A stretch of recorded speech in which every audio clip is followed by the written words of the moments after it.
مساء الخير. ازيك يا حبيبتي عامله ايه؟ مصطفى مساء النور يا حبيبي، ايه اللي جايبك هنا؟ انا بنضف. اطلعي اطلعي لي اطلعي اطلعي. ايه ده هعمل لك اللي انت عايزه، اللي انت عايزه اللي اعمله. هو ايه بقى؟ هتعملي اللي انا عاوزه اللي هو ايه؟ ايه ده من غير ضرب، من غير ضرب. انا اهو طلعت.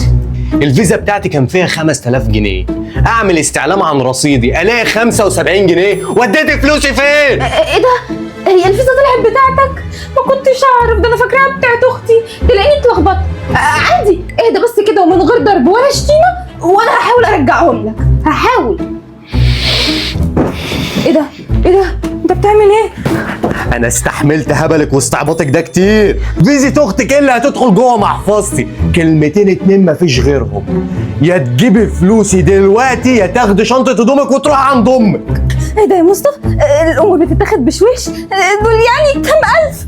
اهدى ايه؟ اهدى ايه؟ اكسر الشاشه دي فوق دماغي. الشاشه لا والنبي، لا والنبي. انت عايزه مني؟ انت عايزه تجيبي لي جلطه؟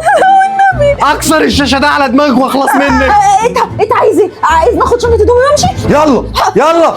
حاضر. اتجوز ست حراميه نشاله مش عارف اعمل فيها ايه. مش مسامحاك ولا دنيا ولا اخره يا مصطفى.